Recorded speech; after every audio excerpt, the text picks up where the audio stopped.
Bonsoir. La situation au Mali reste très floue. Des informations contradictoires émanant de milieux directement concernés circulent et viennent apporter de la confusion à la confusion. Des observateurs avertis ne savent plus à quelle source se fier. Les parties concernées, y compris les pays limitrophes et les puissances qui tiraient habituellement les ficelles dans toute cette région, semblent totalement désorientées et se contentent désormais de déclarations de pure forme, de pur protocole. Le chef de la transition, Assimi Goïta, qui s'était quasiment éclipsé depuis l'attaque contre ses forces, vient d'annoncer avec une grande assurance que la situation est maîtrisée, nous dit-il, alors qu'il semble que ce soit l'exact contraire qui règne sur le Mali présentement. Mais la grosse surprise passée de cette attaque combinée entre deux forces au demeurant très mal assorties. Les voisins maghrébins, sahéliens, occidentaux, russes et américains semblent vouloir s'interférer, chacun depuis sa chapelle, chacun selon sa vision et ses propres intérêts.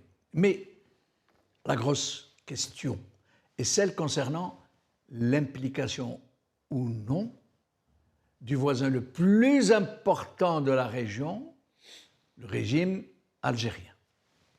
L'Algérie a-t-elle ou n'a-t-elle pas mis la main à la pâte dans cette très grosse opération qui fera date, sans nul doute? Si oui, elle aurait donc pris l'inimaginable risque de déstabiliser toute la région et de réveiller le démon du séparatisme touareg dans toute la région du Sahel. Et si elle ne savait pas, ce serait tout aussi, sinon encore plus grave, pour un pays qui avait la haute main sur la diplomatie régionale, sur le renseignement dans tous les pays subsahariens et même jusque dans des sphères subsahéliennes, et qui aurait ainsi perdu toute influence et toute présence sécuritaire au pas de sa porte dans une telle déflagration au point où il pourrait ignorer totalement ce qui vient de se passer. Nous allons poser la question à nos invités après les avoir présentés.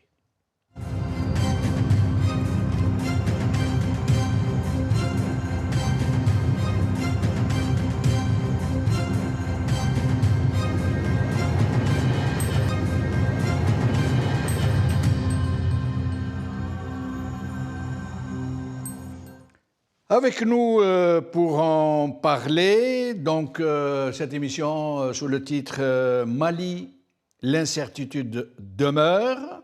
Donc nous avons avec nous Mohand Bakir, analyste politique. Mohand Bakir, merci d'être des nôtres. Zoula Jamal, Zoula notre invité, merci. Et aux téléspectateurs. Merci. Makaïla Ngebla, qui revient après être passé il y a quelques jours avec nous. C'est avec un grand plaisir que nous le recevons.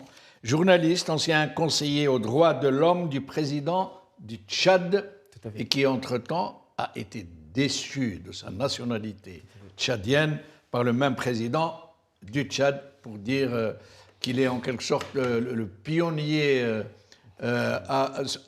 subsaharien ou subsahélien, pour nous tous, qui sommes tous sous la menace d'une déchéance de nationalité. C'est pas exclu. Et donc vous êtes en quelque sorte le frère aîné dans la déchéance. Tout à fait. En instance.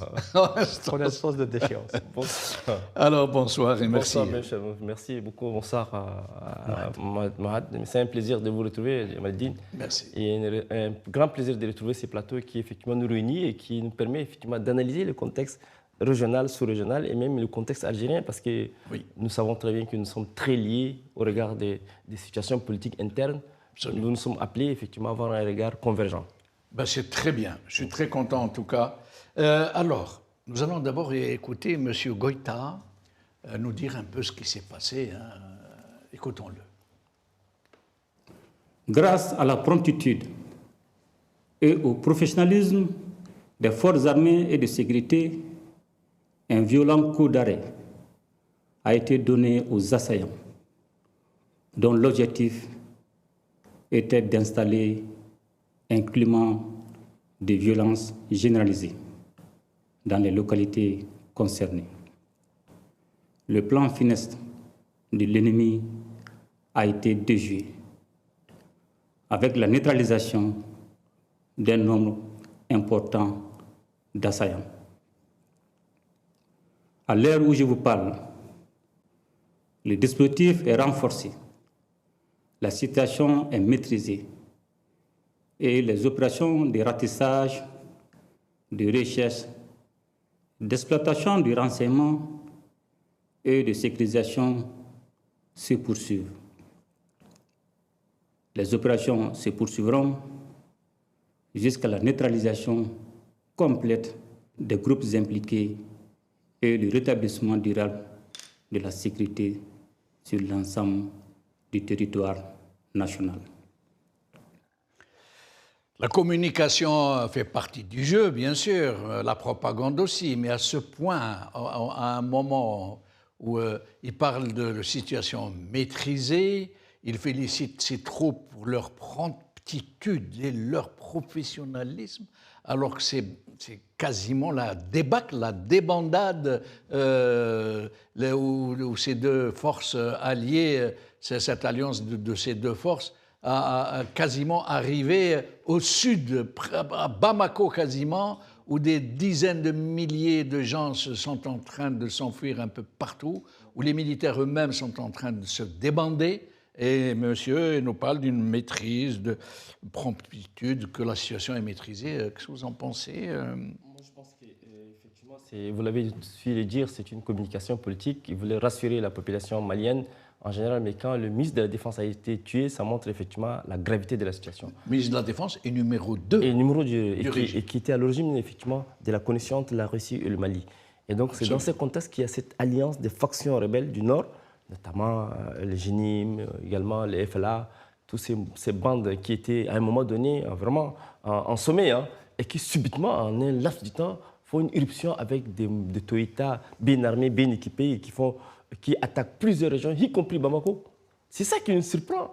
Et toute la communauté africaine et internationale était surprise de cette capacité effectivement de nuisance de ces groupes rebelles armés djihadistes qui ont foncé sur Bamako. Et à l'heure où je vous parle, les deux groupes ou seulement le groupe islamiste? Non, y compris les Djinim. Les deux groupes, l'Alliance. L'Alliance, voilà. Donc ce qu'on appelle des actions coordonnées sur plusieurs régions. Alors on se demande où était-elle partie l'armée malienne, qui pendant 3-4 ans a été équipée d'abord par Wagner et maintenant par l'Africa Corps. Et tout ça montre effectivement l'incertitude, comme vous l'avez dit, qui pèse sur Bamako. Et donc, à l'heure où je vous parle, le président Goïta était sorti au bout de 3 jours de silence total. Complètement disparu. Éclipsé du radar.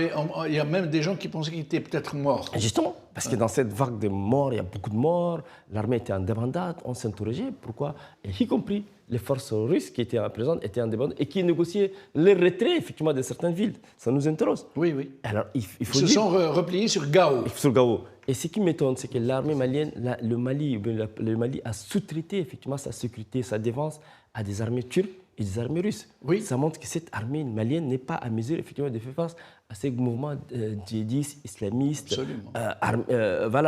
irrédentistes. Parce que vous savez que les Touaregs, ils réclament aussi leur indépendance dans cette zone. Donc ça montre effectivement la fragilité de l'État Djamal. Donc nous sommes aujourd'hui, encore une fois de plus, interpellés face à ce qui se passe, non seulement au Mali, mais au-delà du Mali. C'est tout le Sahel qui est vraiment en ébullition. Le démon du séparatisme pourrait se réveiller pour de bon. Il s'est déjà réveillé. Ces démos, c'est déjà pas partout. En Algérie, par exemple, pour le moment, c'est calme plat. Heureusement pour l'Algérie aussi. Donc, du coup, on ne sait jamais. Et donc, pour nous, ça nous interroge effectivement sur l'unité nationale mise en péril au Mali. Donc, Mohamed, sur la même question, la déclaration de ce monsieur qui dit que la situation est maîtrisée. Bon, c'est une situation assez complexe tout de même. c'est vrai qu'il y a eu une offensive de grande ampleur, mais on peut s'interroger sur la capacité de cette coalition ou de cette convergence à asseoir quelque chose. C'est-à-dire qu'entre la possibilité de mener des actions coordonnées tactiquement et la possibilité d'asseoir une solution politique par la suite, je pense que nous en sommes assez loin. C'est pour ça que Bamako peut reprendre la main et dire qu'il y aurait une certaine... Toute seule, Bamako, l'armée malienne toute seule pourrait reprendre la main sans ses alliés? Alors, les alliés, ils ont subi, notamment les Russes, ils ont subi une défaite majeure, puisqu'ils avaient repris Kidal et ça paraissait comme la Mais ils n'ont pas victoire. combattu, les troupes russes. En 2023. Oui. Ils avaient repris Kidal et ça paraissait comme une grande victoire sur le MNLA. Et là, ils l'ont perdu dans des conditions humiliantes, puisqu'il y a à peu près entre 400 et 500 membres de l'Africa Corps qui ont restitué leurs armes, qui ont livré leurs armes et qui ont été escortés vers Tessalit pour avoir vie sauve. Les attaques, elles ont été coordonnées sur plusieurs villes. Mais au début, l'État malien, à travers un de ses responsables, directement sous les ordres de Goïta, avait parlé de trahison russe. C'est apparu dans les journaux. Hein. Oui. Alors, c'est une région très instable. C'est une région très instable où il peut y avoir des logiques différentes. Peut-être qu'il a parlé de trahison russe par rapport à la mort de Seydou Camara. À l'oreillette, on me dit que le responsable qui a parlé de trahison russe, on a parlé avant l'attaque qu'il avait prévu. Il avait dit... Ils nous ont trahis, nous allons être attaqués. Quand on sous-traite sa sécurité à des forces étrangères, on se met en dépendance, on se met sous des logiques d'intérêts qui sont autres que ses propres intérêts nationaux. Et c'est une poudrière. Le Mali essentiellement est une poudrière. On a d'abord la fragmentation des forces nationales maliennes, la difficulté à trouver des solutions à des problèmes qui sont réels, qui sont ceux de la division entre le nord et le sud. Et un nord très défavorisé. Alors, le nord, c'est vrai qu'il y a une composante touareg, mais il n'y a pas que la composante touareg. Il y a une composante arabophone, il y a d'autres peuplades, des Peuls, etc. Oui. Donc, le MNLA, c'est un mouvement pluriethnique, avec dominante touareg, mais pluriethnique tout de même. Et on a des ingérences étrangères qui se font jour avec des logiques qui peuvent être des logiques qui dépassent de très loin peuvent être adverses. La région. Bien sûr, des logiques adverses. Ouais. Je prends un exemple, le TSGP, le Trans-Saharien Gas Pipeline, qui devient un élément stratégique pour alimenter l'Europe, pour stabiliser l'alimentation de l'Europe. N'est pas bien vu par les Émiratis et les Russes. Et ça peut amener les Russes à déstabiliser la région pour qu'un tel projet ne trouve pas une accélération. D'aboutir soit en Atlantique, soit en Méditerranée. Oui, hypothèse. Hein, Donc, c'est une poudrière dans laquelle il y a des logiques qui se confrontent, des logiques adverses, comme vous avez dit, avec une faiblesse du pouvoir en place. De la société. Moi, j'aimerais vous poser... Et en plus, il y a une grande défaillance qui complique tout, c'est la défaillance du pivot régional. C'est la défaillance de l'Algérie. Absolument. Et ça enlève... On va y arriver, parce que là, c'est la question centrale de cette émission. C'est un levier de stabilisation. Alors, un tour de micro, on va essayer de faire un peu vite, parce qu'il y a de vraies questions qu'on va poser. Ce régime dispose donc d'alliés sur place. Tout à fait. Les Turcs et les Russes. Et les Émiratis aussi, subsidiairement. Oui, mais surtout les Turcs et les Russes. Là, ils sont avec leurs troupes, des paramilitaires, des radars, des drones. Africa Corps, c'est sa date. Absolument. Mais le problème, comment n'ont-ils rien vu venir? Parce qu'une telle attaque, qui nécessite autant de moyens, autant d'armements, autant d'hommes. Mais qui dit qu'ils n'ont rien vu venir? Ah voilà, ben, j'aimerais que vous me le disiez. Moi, je pense que c'est effectivement, ils ont fait preuve effectivement d'une complaisance terrible. Soit qu'il y a quelque chose, il y a des en dessous qui nous échappent. Comment expliquer effectivement les Sadat, l'Africa Corps qui ont des moyens vraiment outillés pour même repérer à des milliers de kilomètres l'entrée sur le territoire. Ne serait-ce que les drones. Justement, les drones. Et donc, on pense qu'effectivement, il y a anguille sous roche. On a l'impression que soit qu'entre Moscou et Bamako, il y a quand même il y a des points de discorde qui ont fait en sorte que les Russes peuvent dire, effectivement, en montant les surenchères, on va voir qu'on va laisser venir effectivement ces gens jusqu'à Bamako, et comme ça, on peut remonter la surenchère. Ça peut être vraiment un deal extrêmement dangereux que Moscou aurait, ou bien même les Turcs auraient effectivement proposé. Intéressant, faire monter les enchères. Ne pas lâcher, exactement. Le protéger. Exactement. Mais et la preuve, c'est que. lui faire peur au point où. Mais le pari est risqué. Parce que le pari est risqué. Parce que perdre Sadio Camara, qui était l'homme clé, comme vous l'avez dit, de la présence russe. Voilà, c'est important. Il y a des questions qui se posent sur le devenir de cette présence. Évidemment. Donc, du coup, c'est ce qui fait qu'hier, Goïta avait reçu l'ambassadeur russe à Bamako. Qu'est-ce qu'ils se sont dit?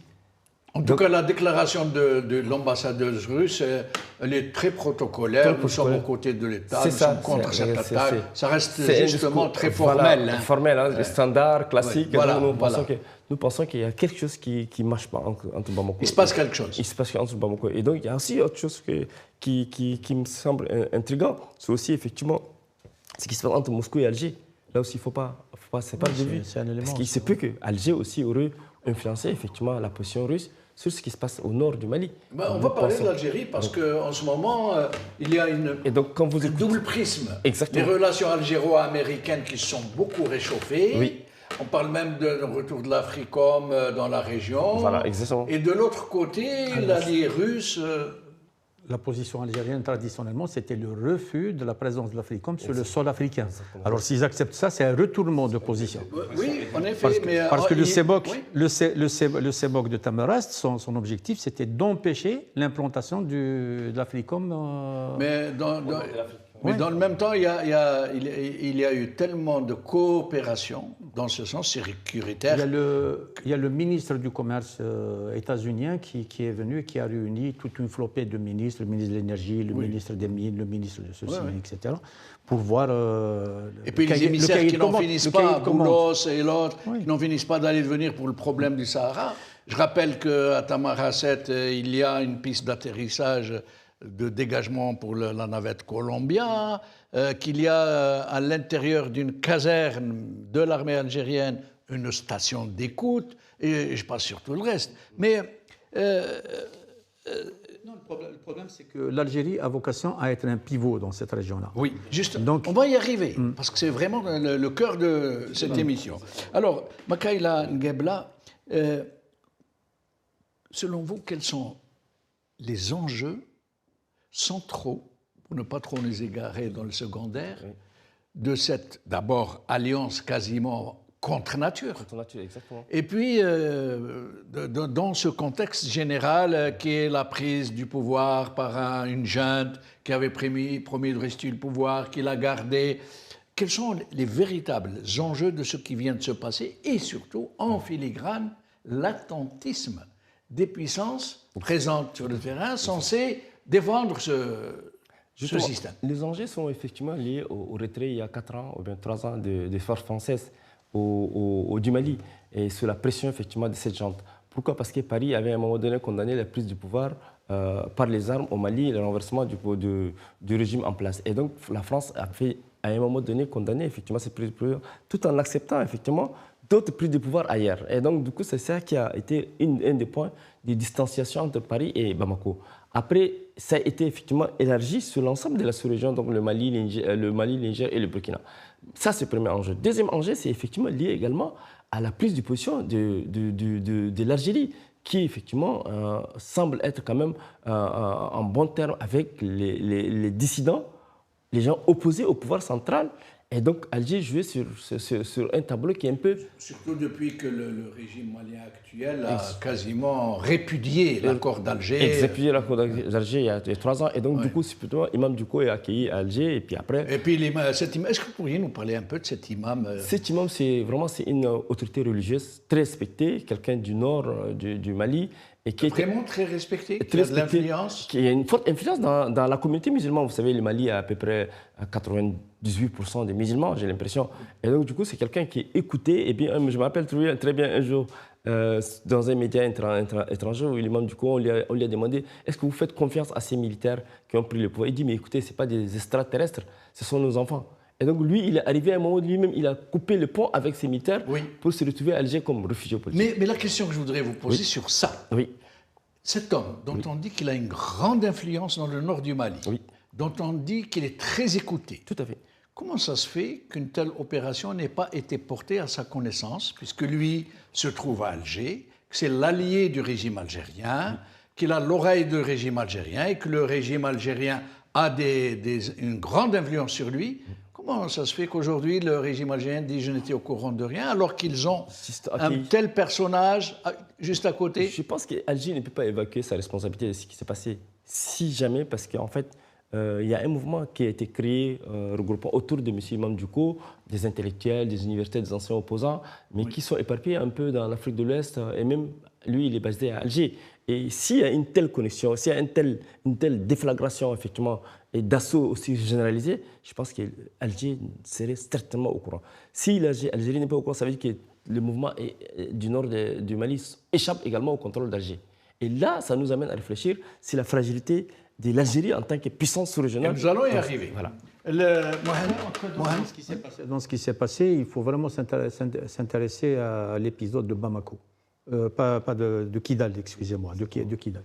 Parce que le fait de désarmer toute une unité, des unités, un bataillon d'Africa Corps russe, et de les escorter sains et saufs dans ces lieux, ça montre qu'il y a quand même des... C'est une grosse coalition, quoi.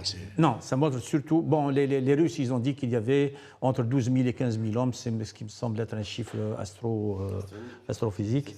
Ça ne me semble pas crédible. Mais je pense qu'il y a des passerelles. Parce que pour un tel dénouement se fasse... Aussi pacifique. Voilà, oui, c'est vrai que ça interpelle. Hein, oui, je pense qu'il y a des passerelles. Après, les enjeux, comme on l'a dit au départ, peuvent être des enjeux qui dépassent le Mali en lui-même. Donc, installer l'instabilité, parce que qu'est-ce qui risque de se passer si les troupes, MNA et N'Djim, prennent le nord? On va avoir concurrence entre deux logiques d'autonomie. C'est-à-dire qu'on va avoir une autonomie, disons, traditionnelle, Touareg, etc., des espaces traditionnels, et on aura de l'autre côté des petits États islamiques, des petits États charia, etc. Donc on va avoir une instabilité durable qui va s'installer. L'objectif peut-être c'est celui-là, c'est d'installer durablement une instabilité, parce qu'à un certain moment, la question c'était de stabiliser le pouvoir de Bamako, donc de reprendre du terrain, et peut-être qu'aujourd'hui l'équation elle a changé. Une alliance qui pourrait se transformer en... Une alliance de qui? L'alliance entre le FLA et le GIN. Non, je pense qu'il n'y a pas d'alliance. Je pense qu'il y a une coordination d'opérations. Une alliance militaire, en tout cas. Non, une alliance, ça veut dire qu'ils ont une idée sur le système qu'il faut mettre en place, sur les territoires qu'ils vont maîtriser, qu'ils vont... Côte à côte. Oui, ils ont réalisé une opération militaire côte à côte, en même temps. Exactement. Pas côte à côte, en même temps. Ce que nous craignons, Jamal, nous craignons qu'on arrive à la situation de 2013, où le nord du Mali échappe totalement effectivement au contrôle administratif. Peut-être que c'est ça l'objectif. Et donc l'objectif des puissances étrangères, dans votre introduction, vous l'avez évoqué, est-ce qu'elle a même mis, on n'a pas une main invisible des puissances étrangères dans cette vague d'attaques simultanées, coordonnées sur Bamako et sur plusieurs villes du Nord? Est-ce qu'on ne va pas, aujourd'hui, j'ai l'impression que le nord du Mali va échapper totalement au contrôle de l'administration publique, administration centrale? Et donc, ça m'amène à faire un parallèle avec... une partition de fait. Justement, ça m'amène à faire un parallèle avec ce qui se passe actuellement au Darfour, au Soudan, où M. Himiti contrôle pratiquement les Darfours, et que les Darfours est un gisement de pétrole. Et donc, le nord du Mali également regorge beaucoup de ressources minières et que la communauté internationale, justement, ces puissances étrangères. Beaucoup de ressources minières, justement, alors que des populations meurent quasiment de faim. Non pas d'hôpitaux, non pas des écoles, non pas. Et donc c'est ça en fait. Et vous l'avez évoqué dans votre introduction, l'exclusion du nord du Mali, ça a été une des causes de l'insurrection, une des causes de contestation populaire, des revendications identitaires, d'injustice, de l'inégalité. Et c'est vrai, vous avez cité les Arabes, vous avez cité les Touaregs, je citerai les Songhai qui sont de communautés de peau sombre, mais qui sont du nord. Et donc c'est effectivement cette diversité qui devait être quand même une source de cohésion nationale pour le Mali. Aujourd'hui, nous semble poser effectivement un problème réel aux Maliens eux-mêmes. Parce qu'à mon avis, il ne faut pas déconnecter les crises. La crise majeure qu'il y a actuellement, elle est au niveau du Moyen-Orient. Tout à fait. Or, cette crise, elle crée une urgence énergétique mondiale. Évidemment. Et elle va s'accentuer. Et l'une des clés de stabilisation de la situation énergétique mondiale, elle est dans cet espace-là, autour du Niger et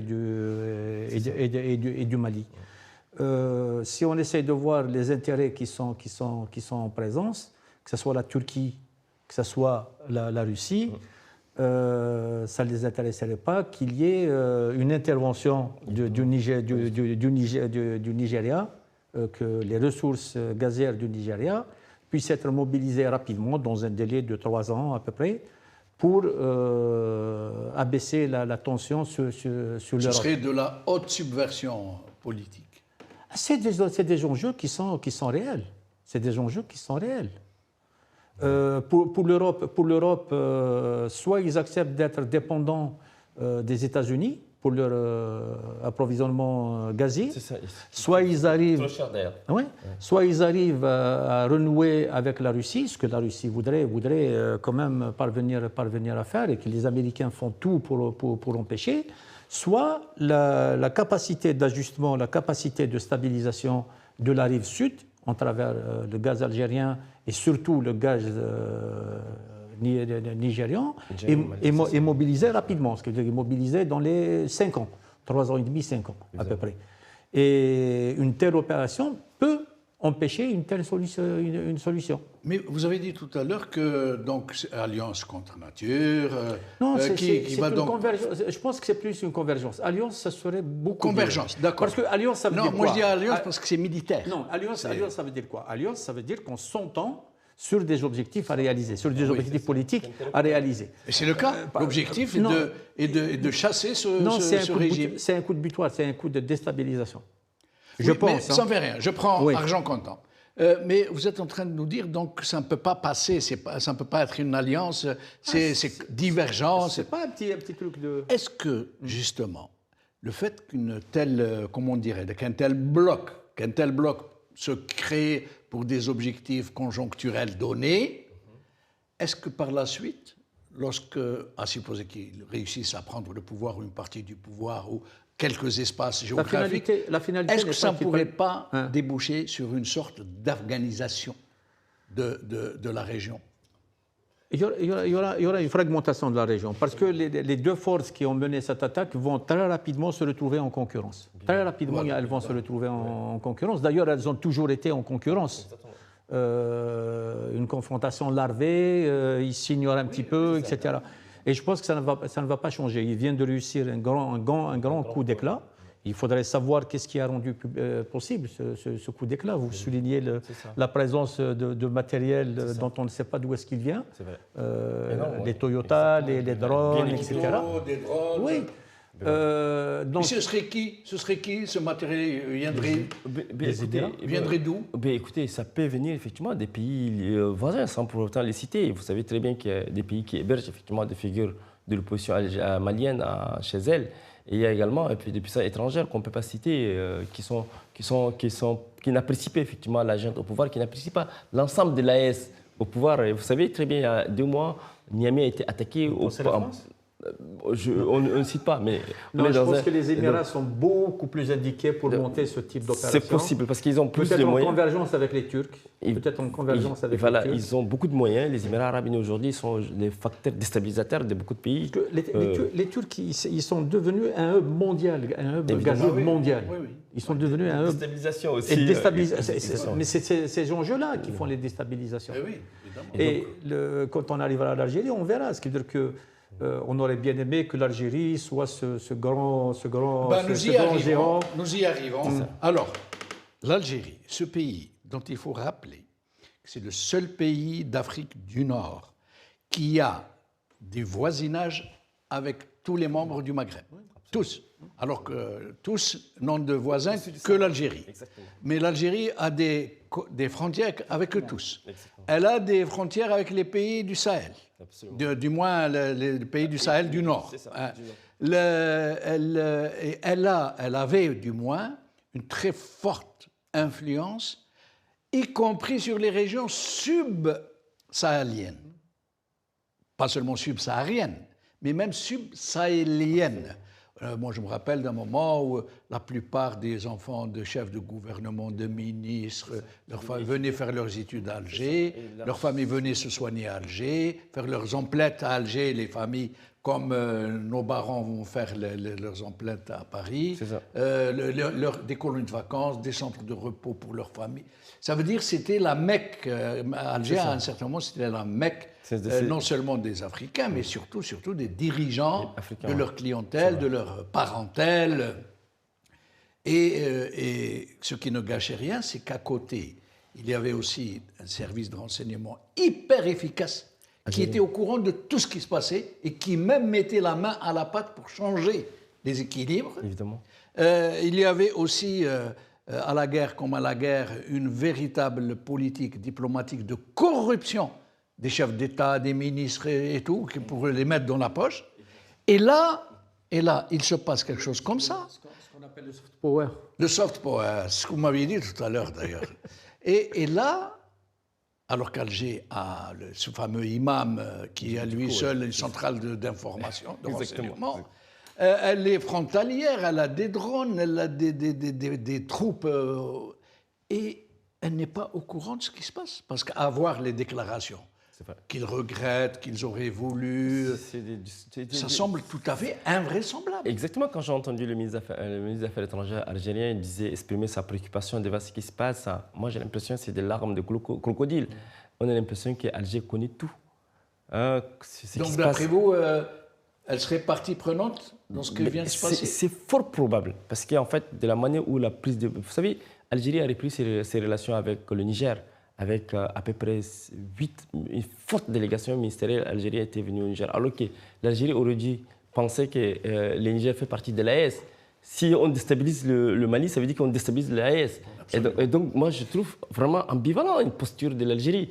Donc, dans ces cas de figure, ça m'étonne fort que souvent, quand Imam Duco fait des déclarations à l'encontre du pouvoir en place, et il les fait depuis Alger, où il est mis, entretenu, accueilli, nourri, logé et véhiculé. Et donc, je pense qu'Alger semble avoir un droit de regard ce qui se passe actuellement. Si on doit aborder la situation d'un point de vue... discuter entre vous, si on doit aborder la situation du point de vue d'une logique d'État. Oui.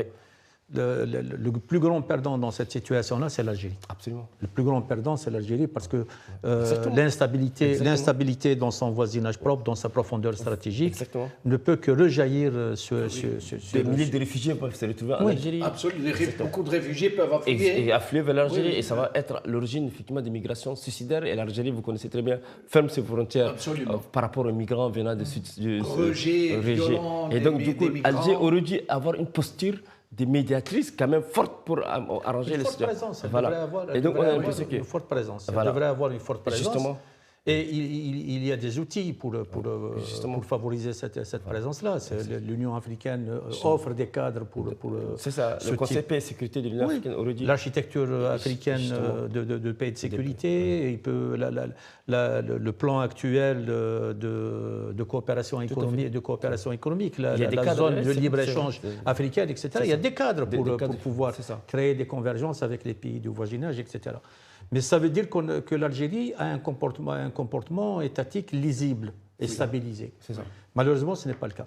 Mais à votre avis, parce qu'il n'y a que deux possibilités. Elle était au courant, et donc elle a une main à la pâte. Elle n'était pas au courant, et donc c'est une carence grave du renseignement et de l'influence. Je pense plus à la défaillance et à la carence. Je pense beaucoup plus. Oui, parce que c'est plus grave pour le pays, bien sûr. C'est un pays comme l'Algérie qui avait la haute main sur le renseignement, sur l'influence, sur... Aujourd'hui, l'Algérie n'a pas de doctrine de politique étrangère. Elle n'a pas de doctrine pour son voisinage immédiat, et son rôle comme acteur des relations internationales est totalement illisible. L'Algérie est devenue l'ombre de ce qu'elle a été à un certain moment. Elle est devenue l'ombre de ce qu'elle a été.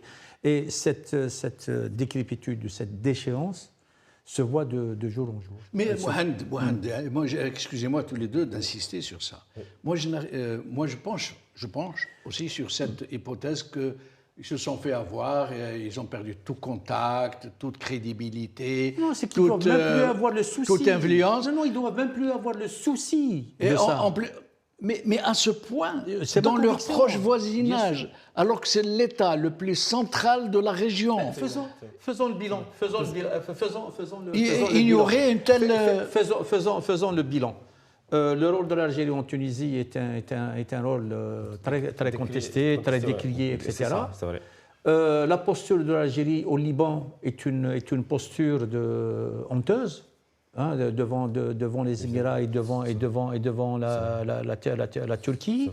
L'antagonisme avec le Maroc est un non-sens absolu qui perdure depuis...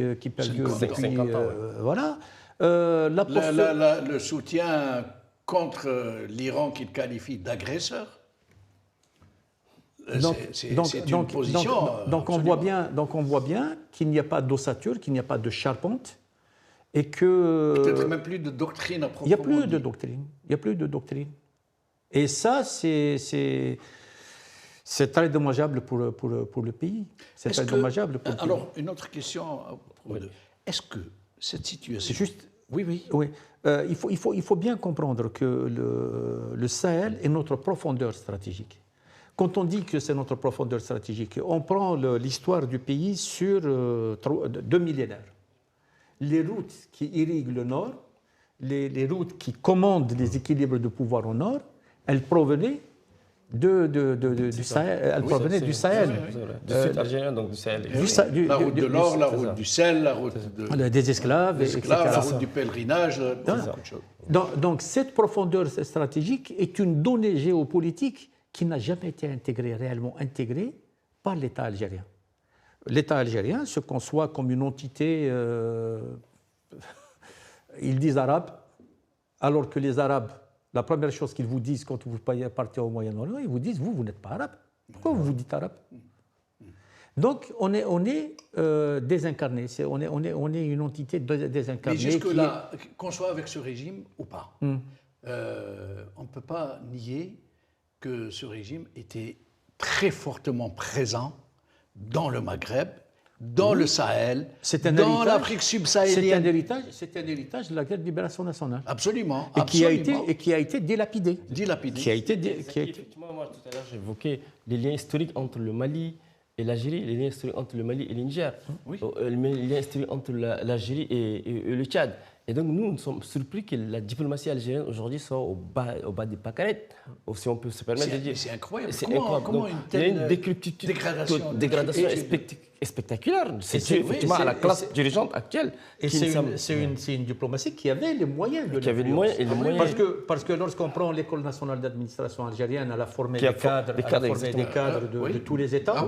Quand on prend l'Académie de Cherchel, elle a formé énormément de militaires, etc. Quand on prend les universités algériennes, elles ont formé des générations d'ingénieurs, de médecins, etc. Les grandes écoles... Et tout ça, exactement ce qui veut dire que tout ça est traité exactement comme l'intelligence à l'intérieur du pays est traitée. Ce qui veut dire marginaliser ou pousser. Exactement. Donc, du coup, effectivement, les conséquences que l'Algérie va subir dans les prochains jours, face à ces conflits actuels au Mali, ça veut dire que l'Algérie va se retrouver avec un bébé énormément difficile où elle ne pourrait pas échapper effectivement à une vague de déstabilisation, peut-être sur son propre territoire. Exactement. Et vous savez très bien que le colonel Gaddafi, c'était lui qui avait contenu les Touaregs pendant des années. Oui. Pour éviter à ce que... Il s'en est servi aussi. Exactement. Il s'en est servi pour ses propres guerres. Au Tchad, au Niger. Exactement. Et donc aujourd'hui, on a l'impression que Alger aurait dû quand même taper sur la table, amener les différents protagonistes maliens à la table de négociation et que l'Algérie aurait dû sortir avec une grandeur de son image internationale. Mais comment les Africains, les subsahéliens et les subsahariens, quelle est l'image de l'Algérie entre hier et aujourd'hui? Il faut juste rappeler une chose. L'origine du mot Afrique. Oui, c'est Tunisie. C'est Tunisie. La Tunisie. Voilà. Pour qu'on n'oublie pas qu'on est africain. Ça vient du temps de Carthage. Exactement. À peu près. Exactement. Donc, effectivement, nous percevons, nous avons été comme témoins effectivement des formations qu'avaient bénéficié nos aînés qui avaient bénéficié de bourses algériennes. L'Algérie donnait à l'époque 200 bourses aux Tchadiens, et de ces 300, 400 bourses aux Maliens et au Niger. Mais avec prise en charge totale. L'Algérie était une référence en termes d'accueil d'étudiants, etc. Mais donc, ces dernières années, Djamaldine, on a constaté qu'effectivement, les subsahariennes sont très mal accueillis en Algérie. Et je me permets de le dire, moi, je fais partie des co-rédacteurs de la Charte mondiale des migrants et nous avons pointé du doigt parmi l'Algérie comme un pays, effectivement, prédateur des libertés des migrants, des conventions internationales, tout ça. Et ça nous amène à nous interroger comment ces pays, qui effectivement accueillent très mal effectivement, des fils d'Afrique, qui sont aussi ses fils à elles, ne soient pas quand même assez incisifs sur la situation qui prévaut actuellement au Sahel, au sein de l'AES. Il y a un mois, on l'a dit tout à l'heure, ils ont fait une très bonne percée diplomatique au Niger. Tout le monde avait apprécié. Une forte délégation algérienne était à Niamey. Et puis Niamey fait partie de l'AES, le Mali fait partie de l'AES. Et là, cette attitude algérienne ne va pas irriter un peu le Niger? Je m'interroge.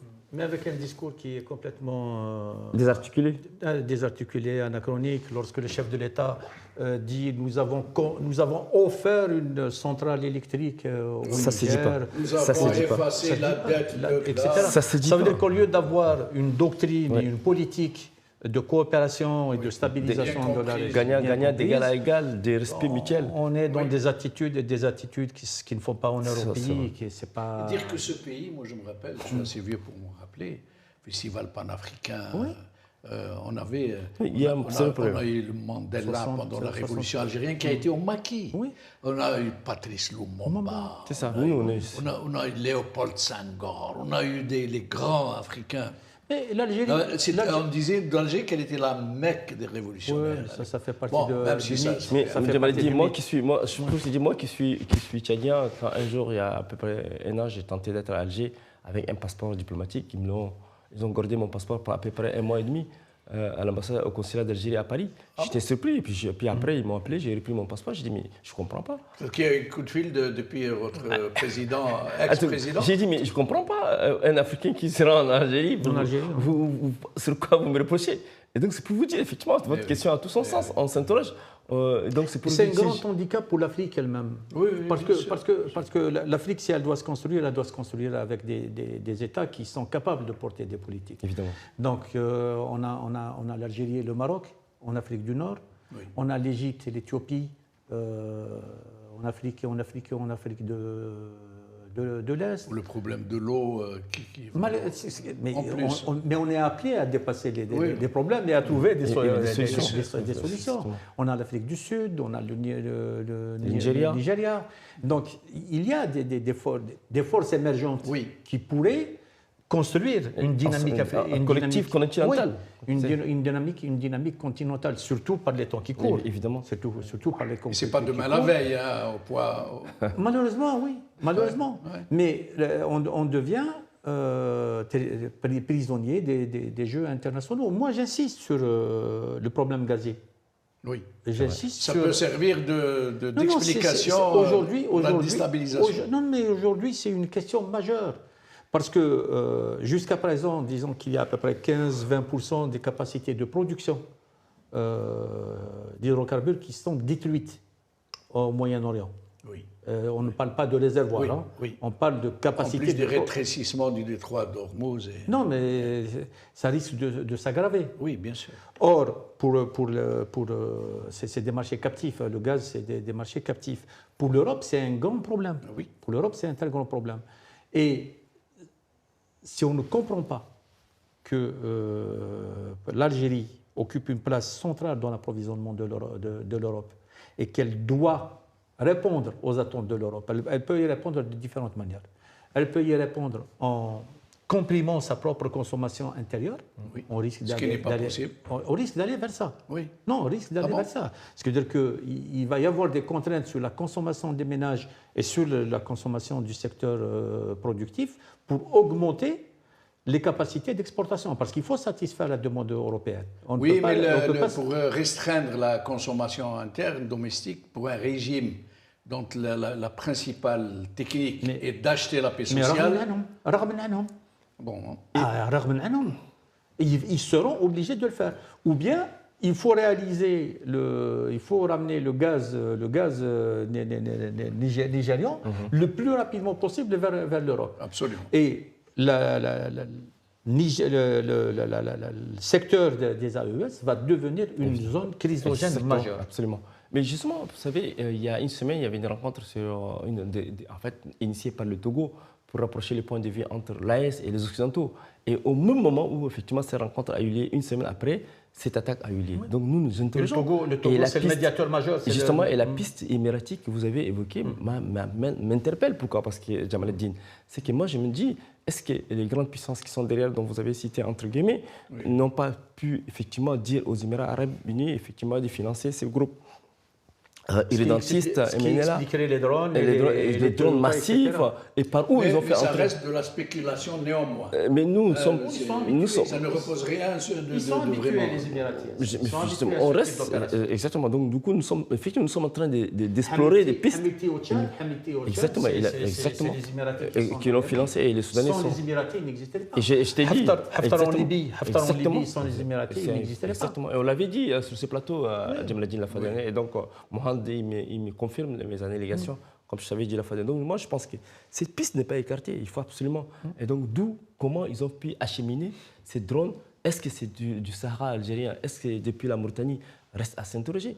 Nous pensons qu'aujourd'hui, sur ce plateau, nous sommes tentés d'explorer les pistes, les voies et moyens pour éclairer l'opinion et notre spectateur sur les enjeux liés à ces conflits-là. Non, c'est une région qui va devenir de plus en plus déstabilisée, à mon avis. Justement, les perspectives, selon vous, qu'est-ce qui pourrait se passer selon les éléments en présence? Les forces qui ont mené l'attaque, elles ne pourront pas stabiliser quelque chose. Elles ne peuvent pas. Parce que, en fait, ces forces-là, elles sont... Ça veut dire que ça ne peut aller que de mal en pis. Oui. Non.